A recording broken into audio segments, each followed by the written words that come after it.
Hey guys, in this video we're going to be going over the questions of the AMC8 1999 test, problem 16 to 25. Last video we went over the questions from 1 to 15. If you haven't watched that video, make sure to watch it. It's linked in the descriptions below. Let's get into it. Tori's mathematics test has 75 problems, 10 arithmetic, 30 algebra, and 35 geometry problems.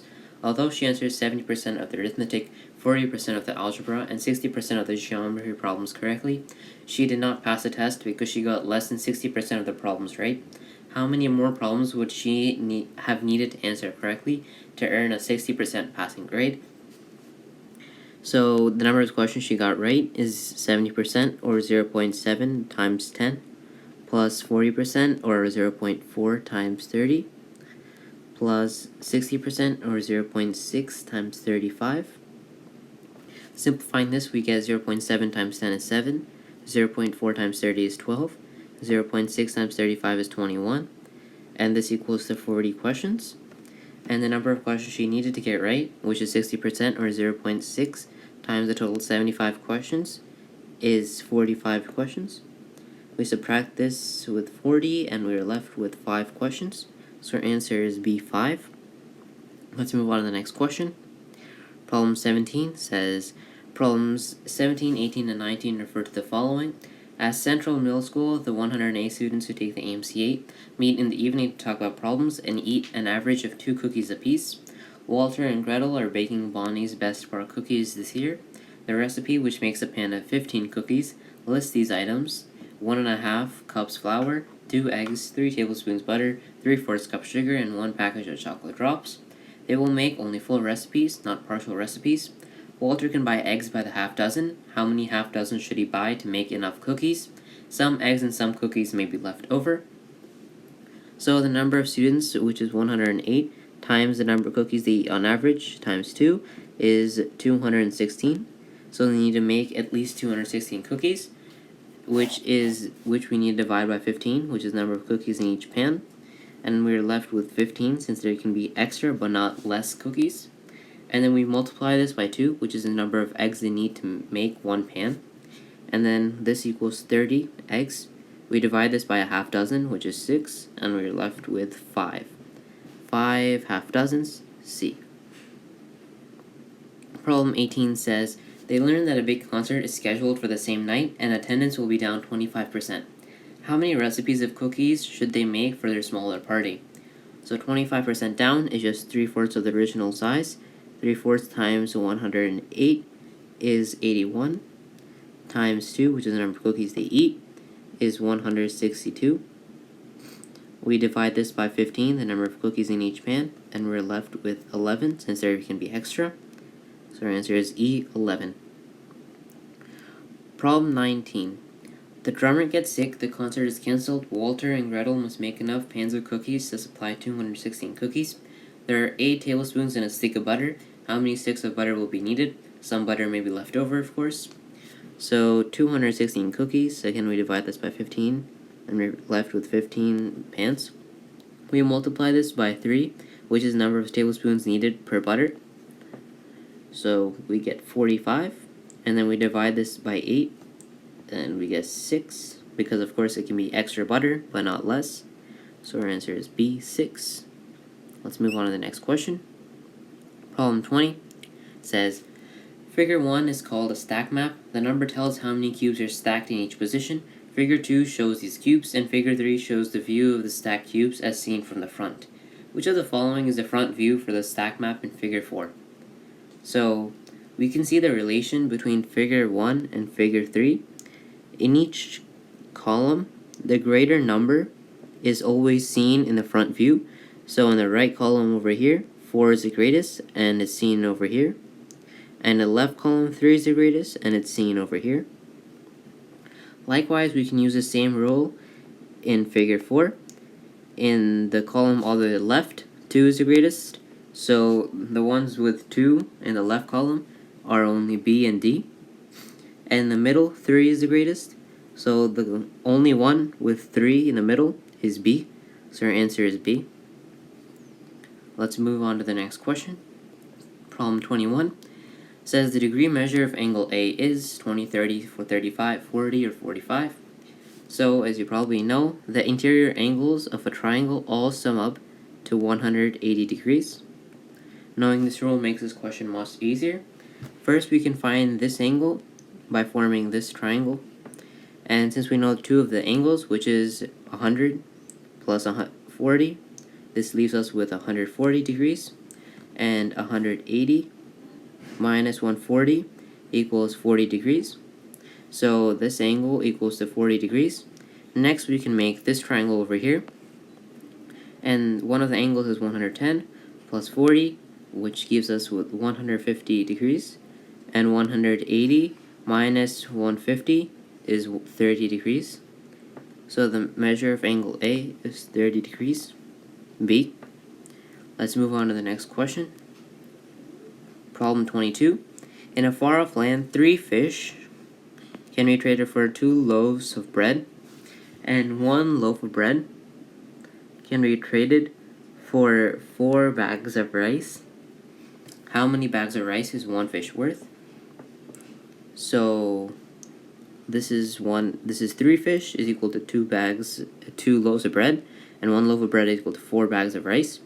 So to get rid of the loaves of bread, we need to make the loaves of bread in this equation the same as the loaves of bread in this equation. So these must be equal. And to do so, we can either divide this by 2 or we can multiply this by 2.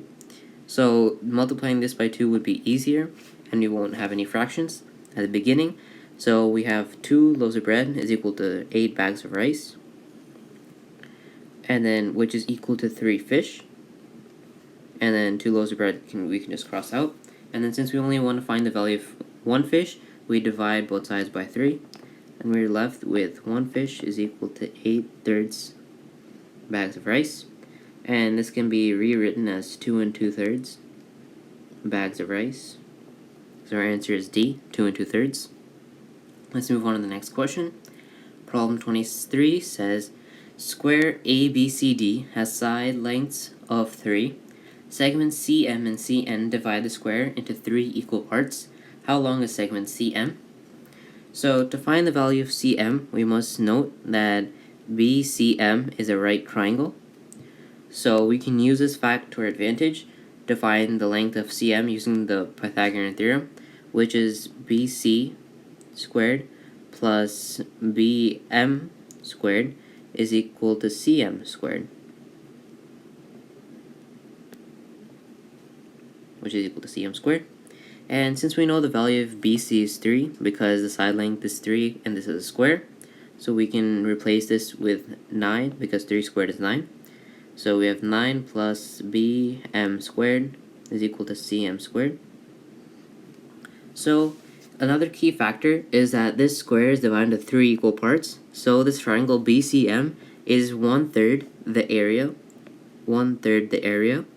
and the area is just 3 squared, which is equal to 1/3 times 9, which is just equal to 3. So the area of this triangle is 3. And since we know one of the side lengths, we can find the other side length just by using the formula for a triangle. And the formula for the triangle is base, which you can use as BM. So BM times the height, which you can use as BC. So 3BM divided by 2. And then this equals 3. So then if we simplify this, we get 3BM is equal to 6 divided by 3, and we get BM is equal to 2. And then we can substitute this into this equation over here. And we have 9 plus 2 squared is equal to CM squared. And then 9 plus 4 is equal to CM squared. 13 is equal to CM squared. And then finally CM is equal to the square root of 13. That's our answer, and that's C. Let's move on to the next question. Problem 24. When 1999 to the power of 2000 is divided by 5, the remainder is 0, 1, 2, 3, or 4. So this problem might seem hard, but we can easily find this by noting one thing, that if you want to divide something by 5 and find the remainder, we only need to know the last digit. If the last digit of the resulting number is 0, it'll lead to a remainder of 0. If it's 1, remainder of 1, 2, remainder of 2, 3, remainder of 3, 4, remainder of 4, 5, however, we'll have a remainder of 0 again, and then so on. 6, 7, 8, 9, we'll have, again, 1, 2, 3, and 4. So whatever the first digit turns out of this value, it'll correspond to either 0, 1, 2, 3, or 4. Next, since we only want to find the first digit, we can take out 1999 to the power of 2000. We can take out the 1999 and just have 9 to the power of 2000. To make this easier, we can rewrite this as 9 to the power of 2 to the power of 1000. And then 9 to the power of 2 is just 81 to the power of 1000. And then again, since we only want to know the first digit, we can take out the 8, and we're left with 1 to the power of 1000. And anything to the power of 1 is always 1. So our digit is 1, and this corresponds with number 1, and our remainder is also 1. So answer is B, 1. Let's move on to the next question. This is also the last question, problem 25. Says points B, D, and J are midpoints of the sides of triangle ACG. Points K, E, I are midpoints of the sides of triangle J, D, G, etc.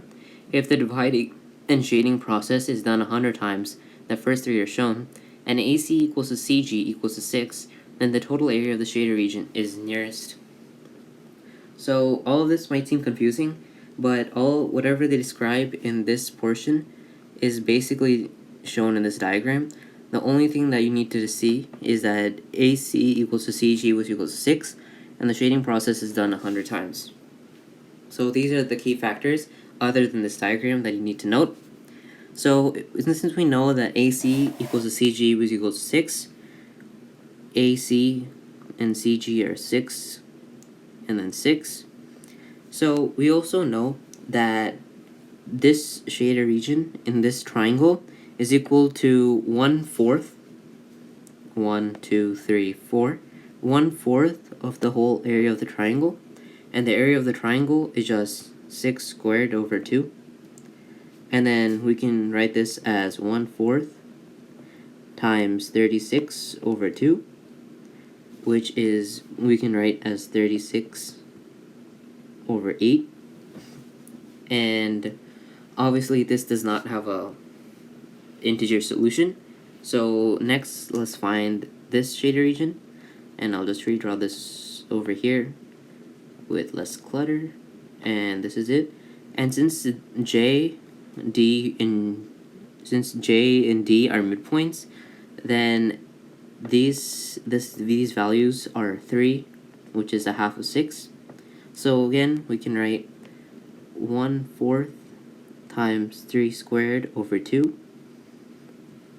which is equal to 9 over 8. And again, if we add 36 over 8 plus 9 over 8, we get 45 over 8. And 45 over 8 is equal to 5 and 5/8, which is equal to 5.625. So our answer is 5.625 for two shaded regions. Of course, we could go on, but there would be really no point for that because the numbers get lower and lower than 1. So our number would get nearer and nearer to 6 because that's the next integer number. So we get nearer and nearer to 6. And that's our answer, A6. That wraps it up for this video. If you like this video, make sure to like and subscribe. If you have any questions, ask them in the comments below, and stay tuned for the next video. Thank you.